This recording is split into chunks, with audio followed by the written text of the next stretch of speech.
Hello la famille, bienvenue dans cette nouvelle vidéo dans laquelle on va résoudre le challenge de chez Xbox nommé Active, qui est un challenge de type Active Directory, bon, le nom de cela si bien dit. Et là c'est juste un challenge avec une difficulté de type facile. Donc ce qu'on va faire c'est juste, comme on a déjà l'adresse IP que je vais juste afficher là, dans juste quelques minutes. Ok, comme on a l'adresse IP qui est celle-ci, que je vais juste copier et mettre au niveau du terminal pour que tout le monde puisse voir. L'adresse IP qu'on nous a donné au niveau de la plateforme, c'est la 10.129.1.129 qui est certainement l'adresse IP ici du nom de domaine. La première chose à faire dans ce cas d'espèce, c'est commencer par l'énumération, donc tout ce qui est port ouvert, les services qui tournent. Bon, là, pour ne pas perdre de temps, ce qu'on va faire, c'est juste faire un scan and map avec l'argument A majuscule pour agressif. Ok, on va taper nmap-a sur ici de l'adresse IP et là on peut le mettre ici dans un fichier nommé scan puisque j'avais déjà eu à faire scan nmap-1.txt et là le résultat de notre scan nmap sera directement enregistré au niveau de notre dossier scan nmap.txt.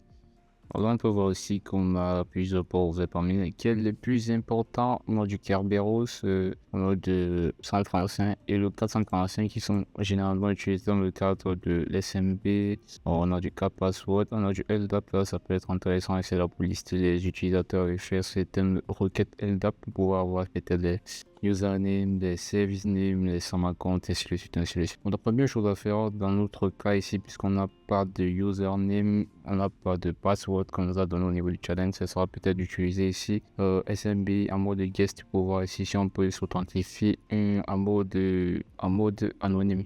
Ok, de retour au niveau de notre terminal, ce qu'on va faire premièrement, c'est aller au niveau du fichier OCC pour pouvoir mettre un hostname à la, comment on peut dire ici, un hostname ici au niveau de notre machine, ce qui fera ici là qu'on va faire peut-être Bing que google.com, ça puisse se rediriger vers une adresse IP, disons 127.1.0.0.0.1.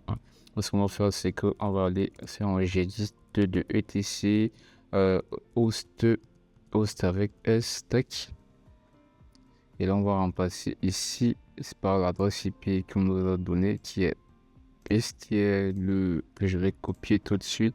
Et si on paste ici, on peut voir ici que là on va save.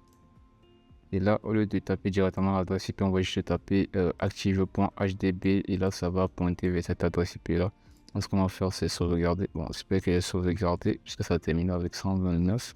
Ok, là c'est bon, on a sauvegardé et là on va utiliser l'outil SMB Client pour pouvoir ici essayer de lister les partages tout en étant en mode anonyme. Ok, là on va faire un tiret U, on va faire un petit L, on va faire un double slash, on va mettre ici active.hdb, tac. Ok, là on n'a pas de password, on aura juste tapé en ça et là on peut voir ici qu'on peut lister les share dans les différents partages au niveau du nom de domaine. Et là, on peut voir ici qu'on a un partage qui s'appelle réplication et là on a un user. Et donc si on part directement au niveau de CD SMB client, on va dévier le petit L ici puisque ici on peut lister les partages. Et on va aller directement au niveau du partage qui s'appelle le fichier de partage, s'appelle réplication. Et donc on va taper tech. Ok, là on peut voir ici qu'on s'est bel et bien logué et là si on fait un ls, là on peut voir ici que on a un autre fichier qui s'appelle active.htb et on fait un cd, on fait un ls et là on voit ici qu'on a certainement le policy, donc on a certainement ici des JPO dans des groupes policy ici qu'on peut pouvoir exploiter pour voir ici s'il n'y a pas de credential à l'intérieur, donc l'identifiant d'utilisateur. Comme on fait ça, on va aller dans policy. Ok, là on peut voir ici qu'on va retaper puisqu'on a une petite erreur. On va faire un cd active.hdb, donc sur mon ls. On va taper cd policy pour voir si on a des JPO, on va faire un ls. Il y aura bel et bien des fichiers qui pourraient contenir ici des credentials, bon, des JPO, dans des groupes .xml. Et là on va taper dans le tac. Wow, ça dérange un peu. Ok. Oh, things that it ain't on the things now. Acknowledging something you Tac. Bon, si on fait un ls.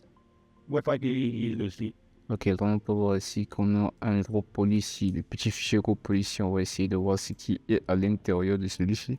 On va faire un cg. yeah. This. Yeah, I think you better start off on anything.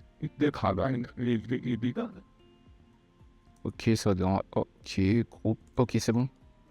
Oh, on a un petit problème au niveau d'ici. Tac, tac, tac. That's the thing. You like that.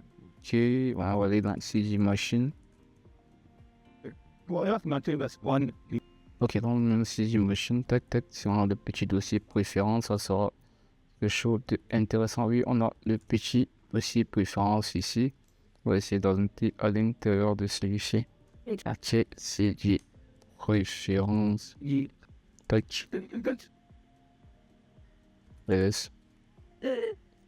Là, on voit ici qu'on a un petit dossier groupe. On va laisser d'entrer à l'intérieur pour voir ici s'il y a le petit groupe .xml et de voir en fait de quoi il est question à l'intérieur de celui-ci. Qui a un petit CD groupe. Tac.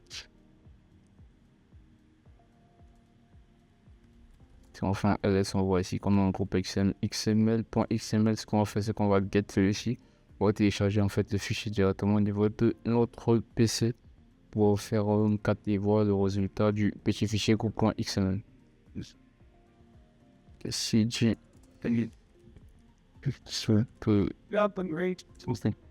get, oh excusez-moi, get groupe.xml. Tac. Ok, là on voit qu'on a téléchargé. Là on peut faire un CTRL-C pour quitter.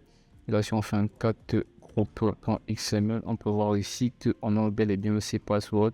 Et là, on a juste ici un petit username qui dit ici service DJS. On peut essayer de voir ici si on peut voir le password en clair. Là, ce qu'on va faire, c'est juste copier ceci. Copie et on va taper gpp pass decrypt. Oh, gp decrypt et là, on va paste. Tac. On va essayer qu'on a le password en clair directement. On va essayer de se loguer avec un NXC, on va voir si ça marche en SMB. On va taper P, excusez-moi, on va taper Active, HTTP, mais vous pouvez bel et bien taper ici l'adresse IP du nom de domaine. On va taper user, tech. On va taper password, on va mettre le password ici, paste. On va taper le user qui est ici, SVC, TGS. On va copier, tac. On va paste. Un peu nettoyer avec CTRL L. Si on appuie. Ok, donc on peut voir ici qu'on a bel et bien mon reste. Bon, ça, la commande a déroulé. Là, on a un petit problème avec le NetBIOS. Bon, je vais encore tester ici. Tac. Ok, là, on peut voir ici qu'on a bel et bien. On peut bel et bien se loguer avec ce password. Donc, le password et le user sont bel et bien égal puisqu'on a ici un petit 3 lettres. Bon, c'était pas son bon password, on pourrait voir ici que c'était en rouge. Voilà, puisque c'est un service, ce qu'on peut faire, c'est juste utiliser le Kerberos ici pour pouvoir directement avoir accès à son ticket Kerberos. Ce qu'on va faire tout de suite. Ok, là on est reparti au niveau de notre challenge. Et là, ce qu'on va faire, c'est puisque il s'agit ici d'un compte de type service, ce qu'on va faire, c'est juste faire du Kerberos Sync pour pouvoir voir si il y a un compte Kerberos stable au niveau de l'Active Directory. Donc, ce qu'on va faire aussi, c'est juste changer cette commande par défaut. On va mettre ici Active HDB. On va mettre ici le username qui est juste ici, qui c'est SVCTGS. On va copier ce petit compte service et là, on va juste mettre le password. Et là, on va attendre juste un peu après avoir lancé l'attaque. On va voir en fait le résultat qui va s'enregistrer au niveau du fichier output.tc. Là, on voit ici qu'on a bel et bien un compte qui est stable, qui est l'administrateur directement. Donc, ce qu'on va faire, c'est juste, on a besoin de venir copier cela, puisqu'on a déjà ça au niveau, si on fait 4 output, on a déjà ça au niveau du fichier output. Donc, ce qu'on va faire, c'est juste venir, venir, venir craquer en fait le petit H ici pour pouvoir avoir directement le mot de passe de l'utilisateur administrateur au niveau du domaine active.htp. Donc ce qu'on va faire, c'est juste changer, il va mettre peut-être ici output, que ça s'enregistre dans un autre fichier, parce que j'avais déjà utilisé le fichier output.txt. Donc il y a eu, comment dirais ici, il y a eu 2 H en fait, et là ça sera un peu difficile pour nous de craquer, donc le but c'est de changer. Et là on va utiliser John the Reaper pour pouvoir ici craquer le mot de passe. Donc ce qu'on va faire, c'est utiliser John. Là on va taper tac tac word list est égal à user share word list rogue. Et là, oh, excusez-moi, rogue. Et là on va mettre ici tac tac tac output ici tac. On va lancer en fait l'attaque et on va voir en fait dans le crack de mot de passe, et on va juste revenir pour voir en fait quel est le résultat du mot de passe de l'administrateur. Ok, donc on voit ici qu'on a un résultat Ticketmaster 1968, et là on voit ce qu'on va faire, c'est juste que tester avec netexec en SMB. Là on va mettre active.htb, on va mettre le user qui est ici administrateur en anglais, là on va mettre un password qui est Ticketmaster. Là on va voir aussi si c'est bel et bien le bon mot de passe. Ok, donc on a juste une petite erreur. Et là, si on relance, ok, là on peut bel et bien voir ici que on a le, bon, là on a l'administrateur et nous on a le mot de passe, donc ça signifie que c'est bel et bien le bon mot de passe. Et là on peut voir qu'on a un pound ici, ça signifie que on a bel et bien accès à un compte administrateur dont on a tous les gros niveaux de l'Active Directory. Ce qu'on va faire, c'est juste on peut faire un secret dump et pouvoir dumper le tout. Dans notre cas ici, ça ne sera certainement pas utile, donc ce qu'on va faire, c'est juste taper un ps exec, une paquette ps exec, pour pouvoir directement avoir accès à un shell au niveau de l'Active Directory. Donc, ce qu'on va faire, c'est juste taper ps exec et mettre la commande initiale du tool. Ok, là on va mettre ceci, on va juste changer les paramètres ici. Bon, c'est bel et bien administrateur, que ce soit avec petit A ou grand A. Et là on va mettre active.htp, active qui est l'adresse IP du nom du domaine. Et là on va demander le password, on va copier celui-ci, tac, on va le paste ici, tac. Et on va bel et bien voir que on aura certainement accès au domaine avec les droits d'administrateur à celui-ci. Ok. Tac. Ok, là on veut voir ici, on a bel et bien un shell. Oh, je commence à casser mon shell. Tac. Ok, là on peut voir ici qu'on avait un shell au niveau du domaine à lui-même. Là si on fait un cd user, tac, on fait un petit dir. Ok, là on voit qu'on a un user administrateur et un user svc tgs, c'est là-bas qu'il y a sûrement le flag user, et là il y a le flag route. On va aller au niveau du administrateur pour pouvoir directement avoir le flag route pour pouvoir valider le challenge. Mais si vous pouvez avoir le flag user pour pouvoir aller au niveau du dossier de l'utilisateur svg. Donc là si on fait un petit dire, tac. Ok, là on voit bel et bien qu'on a un petit on a d'autres dossiers desktop documents. Donc là ce que je vais faire, c'est juste aller au niveau du cd desktop, tac.